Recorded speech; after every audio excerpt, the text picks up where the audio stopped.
Okay, let's look at the highlights of our last work session. We did this about a week ago, and what you're looking at is the juniper. That used to be so massive, so strong.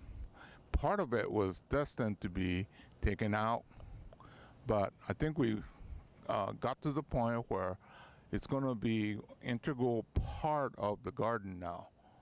Now, from this side, it doesn't look bad. So right now we're kind of taking a walk from the parking lot towards the back, well, the side entrance, I guess. And there's a few things that I want to show you. Now for the volunteer, the instruction I gave him on this one was to prune it so that it's open, but I don't want it to look like it's been pruned.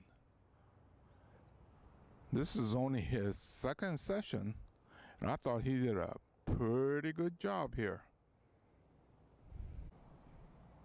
This is the juniper that we saw from the front, and then if you come to the back, you can see that it's been thinned out greatly.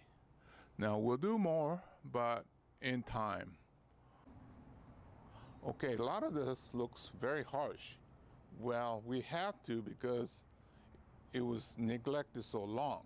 So we're going to open this up, let it grow back, and then put it back more open, but not so intensely pruned like this. I did this one. Well, the group did a pretty good job of reducing it to about half, but original intention was to remove this completely just so that we have this sense of space. Well, this was my last ditch effort. It's a good chance that it'll grow back, and if we could keep it small so that it's shorter than the juniper, it'll stay. If not, it'll go back to the original plan of having it taken out completely.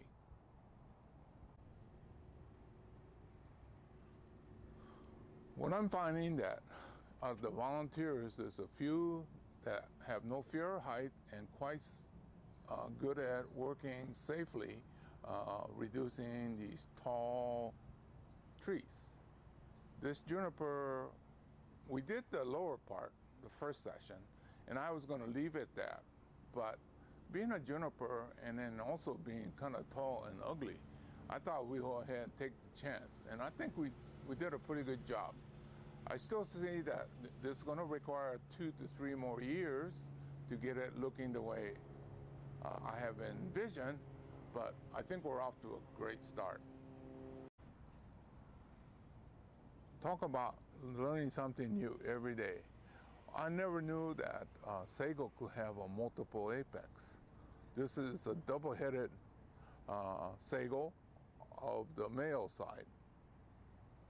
And this side is the female, and it was loaded with seeds from years past. I was really impressed with the work of our volunteer for this one here. Boy, he did such a fantastic job. I've never seen it this neatly trimmed in my whole life. Well, you know, we have enthusiastic volunteers, but finding the right one for the right task is always a problem. But evidently we found the right man for this job, because yeah, it's one heck of a clean looking sago. And safe too, because those seeds kept falling down, and I was afraid that us seniors would trip and fall. Okay, we have this nice little bridge, and one of the unique features of this garden is you have these stepping stones where you just actually on water, right? And everything is going good except the landing there.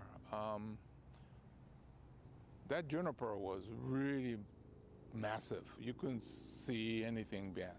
So we've been cutting, and we're at the point where might have to go back to the original concept and remove it completely. What I wanted to do was to continue this path so that it meets over there where the waterfall is. Overall look at this juniper should be. Over here we know we need to tighten up, but we got to make sure that we hide all the equipment. The pool with the pond equipment, the filter and all that needs to be kept hidden, yet tighten that up so it's not so big.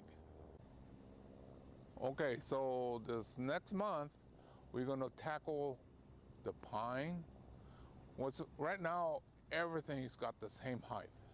Very boring. It should go up and down and have more individual character. But we're also getting late in the season, so we'll do modest amount and come back in the fall and do something more severe.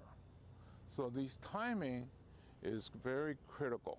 So the stuff that we've been doing, it's all about the very hardy plants, so we cut back severely, and within a couple months we'll see the results. So as we wrap it up for this month, I'm going to say that, well, we got some new volunteers. If everything's worked out, then I don't have to worry about the irrigation. There is a retired, semi-retired landscape contractor and teacher like myself, but he wanted to volunteer, so I said, well, you take care of the whole irrigation, and so I think he'll be doing that. And then remember our drainage problem on the parking lot? I think that's going to get addressed with a group of young people that was looking for volunteer work. So, well, it's getting very exciting to see that just put the word out and people are willing to volunteer and give us a hand. So I have a good feeling that this project is moving a little bit faster than I originally thought. I was thinking it's going to take me 3, 4, maybe even 5 years to get this the way it should have been. It might only take 2, who knows? But I'm very thankful for the enthusiasm and the quality of the help that I'm getting.